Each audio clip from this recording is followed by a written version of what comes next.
What would you do if the world ended tomorrow? What would you do if you woke up tomorrow and discovered the world was ending? Not in 100 years, not in 10 years, not even next month, but today, the very last day of humanity. Would you spend it with your family? Would you try to survive? Or would you accept that there is no escape? Because for one ordinary man, that nightmare was about to become reality. To be honest, today started like any other day. Ethan woke up at 6:30 a.m. His alarm buzzed. He brushed his teeth, made coffee, checked his phone, and got ready for work. Nothing felt different. Nothing felt wrong. Outside, people rushed to their jobs. Cars filled the streets. Children headed to school. The world seemed completely normal. But at exactly 8:17 a.m., everything changed. Every phone, every television, every radio station interrupted their broadcasts. A red emergency alert appeared across the globe. People stopped what they were doing and stared at their screens. The message contained only one sentence. An extinction-level asteroid will impact Earth in 18 hours. At first, everyone assumed it was a mistake, a prank, a hack. But minutes later, the world's leading space agencies confirmed it.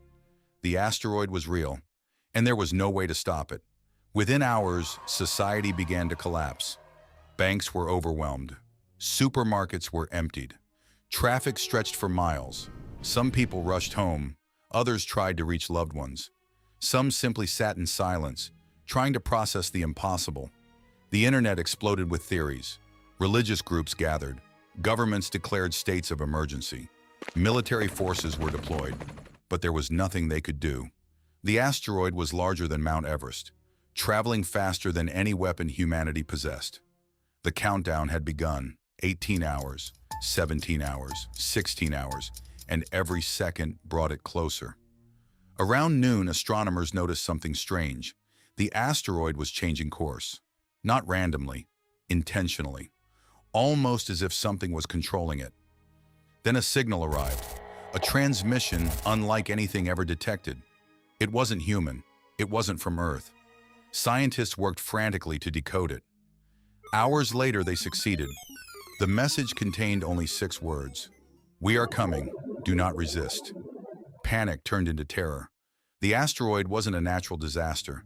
It was a vehicle. Something was inside it. Something heading directly toward Earth. At 7:42 p.m., the sky lit up. A second sun appeared above the horizon. People watched in horror as the object descended. Then it struck. The impact shook the planet. Cities collapsed. Massive tsunamis swallowed coastlines. Entire regions vanished beneath dust and fire. Millions died instantly. Ethan survived only because he was hundreds of miles from the impact zone, but survival came at a cost. Communication networks failed. Power grids collapsed. The modern world disappeared overnight. And then, the real nightmare began. 3 days later, the dust began to settle. That was when people saw them. Tall figures, over 8 feet high, moving through ruined cities, searching, watching, hunting. No one knew what they wanted until the attacks started. Entire survivor camps vanished overnight. Military bases stopped responding. One by one, humanity's remaining strongholds fell silent. The creatures weren't invading Earth. They were exterminating it. Weeks passed. Food became scarce. Water became precious. Trust became dangerous. Ethan joined a small group of survivors hiding beneath an abandoned subway station. Every day was a struggle. Every sound could reveal their location. One night, they intercepted a military broadcast. A final safe zone still existed, deep inside the mountains, over 300 miles away. It was humanity's last chance. The group immediately set out, but only 5 people began the journey. The road was filled with destruction, burned cities, empty highways, mass graves, evidence of a civilization that no longer existed. One by one, members of the group died, some from starvation, some from injury, some from the creatures. Every mile cost them something, until eventually only Ethan remained. Alone, exhausted, barely alive, but still moving forward.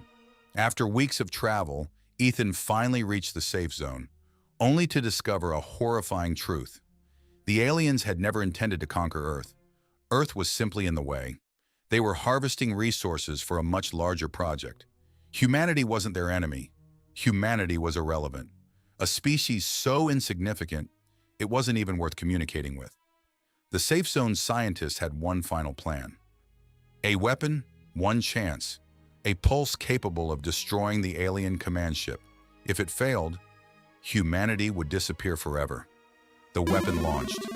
Everyone waited. Seconds felt like hours. Then, the sky exploded with light. The alien mothership shattered. Fragments burned across the atmosphere. For the first time in months, the creatures stopped moving, then collapsed. All over the world, silence. Humanity had survived, barely. Years later, Ethan stood on a hill overlooking a rebuilt city. The old world was gone. Billions were dead, but humanity remained. And as the sun rose over the horizon, he realized something. The end of the world had come.